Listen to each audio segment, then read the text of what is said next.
Social media पर जैन समाज के आप सभी के हर बात की खबर रखने वाले, नब्ज पकड़कर बात करने वाले चैनल महालक्ष्मी की ओर से स्वतंत्रता दिवस की पूर्व संध्या पर रात्रि 8 बजे सादा जैनियत करते हैं आज की शुरुआत। चित्र अभी मिले हैं, बात पुरानी है। माघ कृष्ण नवमी,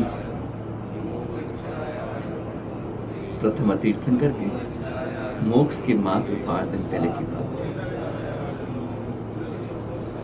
12 फरवरी 2024 अंग्रेजी तिथि बता रही थी। घड़ी उस दिन 2:30 बजे के आसपास थी।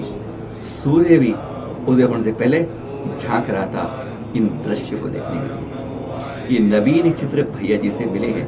कल कुछ पोस्टों में मिल गए होंगे आपको, पर ये बहुत कुछ कह रहे हैं। समाधि हो तो ऐसी हो, बिल्कुल शांत स्वभाव से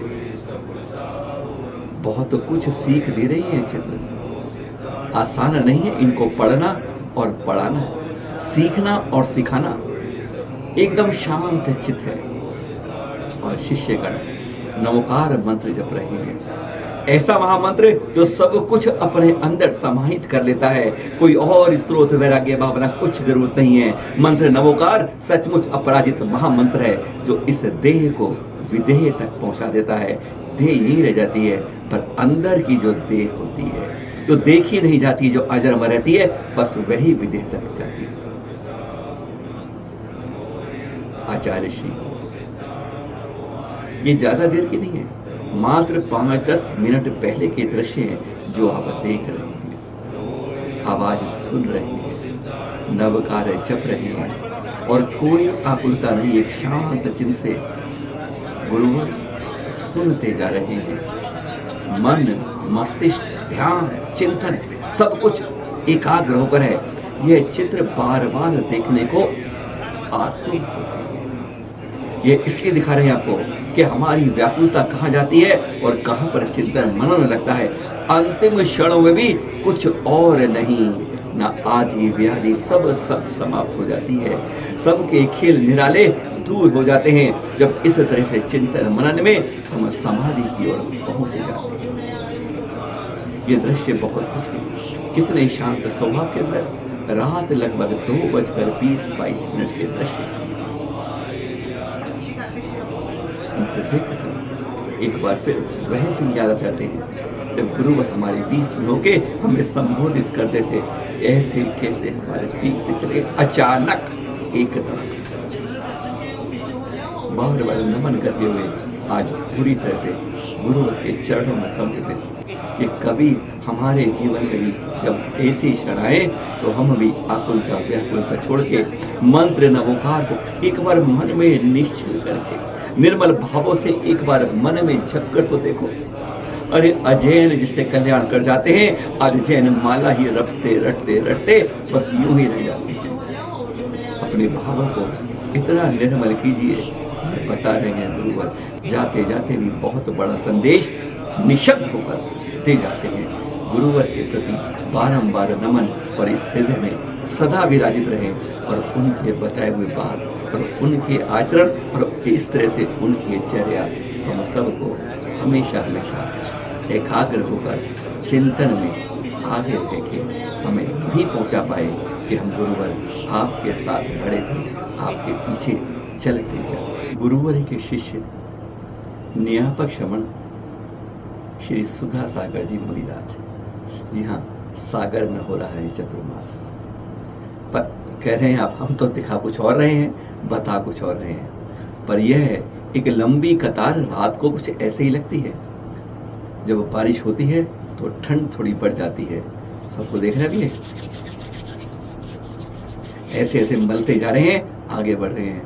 ये 1-2 नहीं, सैकड़ों में गिने जा रहे हैं। वैयावर्ती करने के लिए गुरुवर के पास केवल कहते हैं एक बार ऐसा अवसर मिल पाता है जब हम गुरु की रज चरणों की ले पाते हैं। तो ऐसा सौभाग्य कोई छोड़ने नहीं जाता है। केवल बस हाथ थोड़े हम ऐसे नॉर्मल कर लें और पहुंच जाएं। ज़्यादा देर किसी को नहीं मिलती है, कहते हैं सेकंडों के लिए मिलती है, पर यही वैयावृत्ति कहते हैं इस जीवन में बहुत काम करती है। जब गुरुवर की चरण रज अपने मस्तक पर हृदय में विराजित हो जाती है। ये दृश्य आप सागर से देख रहे हैं। रात्रि के समय गुरुवर सुधा सागर जी मुनिराज की वैयावृत्ति के लिए लोगों की कतार लंबी बन जाती है। एक और दृश्य दिखाया, आज भक्त की भक्ति से आपको ओतप्रोत करते हैं। जी हाँ, यह है बिल्कुल पूरब में पहुंच जाइए, असम नहीं, पड़ोस में नागालैंड की राजधानी दीमापुर से। जी हाँ, यह सब कतार में देख रहे हैं, एक गोल विशाल सर्कल ऐसा बन गया है।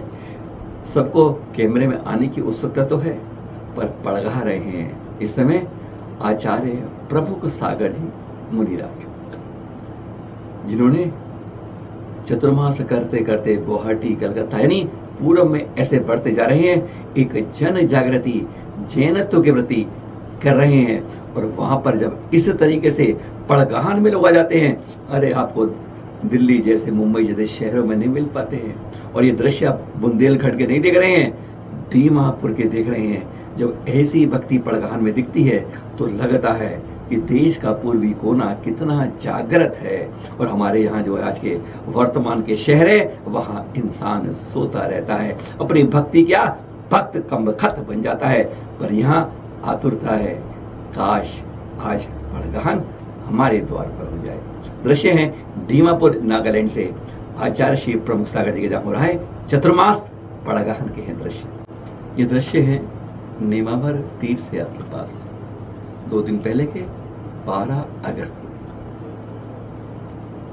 74 वर्षीय आचार्य श्री के सुशिष्य शुल्लक श्री चिंतन सागर जी महाराज के 3 दिन पहले इन्होंने संकेत कर दिया, सबसे क्षमा याचना करी और फिर संलेखना के लिए कह दिया अब मैं पढ़ रहा हूँ। यहाँ पर पता है ना, न्याय पक्ष में वीर सागर जी महाराज उन्हीं के सामने में चल रही थी। और फिर 14 अगस्त को सुबह 6 बजे निवेदन करने के बाद कह दिया अब मैं संकल्प लेकर चारों प्रकार के आहार का त्याग करता हूँ। ये आपका की भूमि निभाते हुए महाराज को मुनिराज पढ़ रहे थे। उन्होंने देखा कि चर्या बिल्कुल ही संतुलित कर रहे हैं। 11:30 बजे उनको वस्त्रों का त्याग कर दिया। मुनिराज के रूप में उन्हें यम संलेखना में आगे बढ़ा दिया। ज़्यादा देर नहीं, शांत स्वभाव से नियापक की भूमि में आते हुए लगभग 2:50 पे उनका समाधि मरण हो गया। कहते हैं जीवन को जिस रूप में लेते हैं, जब हम समता भाव से करते हैं, कोई आदि व्याधि नहीं, कोई सोच वोच नहीं, किंतु परंतु नहीं, तो कितनी निर्मल शांत भाव से परिणाम में हम देह का विसर्जन करके दूसरी देह तक पहुंच पाते हैं। और यही कहते हैं इस जन्म का सार्थकता इसी के अंदर है। अपने भवों के जाल को मिटाने के लिए इससे उत्तम श्रेष्ठतम कोई रास्ता नहीं है। चलन महालक्ष्मी स्थान महालक्ष्मी हार्दिक विनयांजलि अर्पित करता है। और आप सबको कल आ रहे हमारे स्वतंत्रता दिवस की ध्यान रखिएगा, देश जीवंत रहेगा तो धर्म जीवंत रहेगा। सबसे पहले चुनना पड़े तो देश के लिए चुनना और इस शरीर को समर्पित कर देना उस देश के लिए। भी देश है तो धर्म है और धर्म है तो हम हैं। बहुत बहुत शुभकामनाएं आपको इस स्वतंत्रता दिवस की। यही भावना भाएं कि हम इस देह के जाल के अंदर पराधीन हो रही है, हमारे अंदर बैठी यह निजात्मा जो सारी सर्वोपरि है, इसको भी कभी हम स्वाधीन कर पाए। सादर जय जय।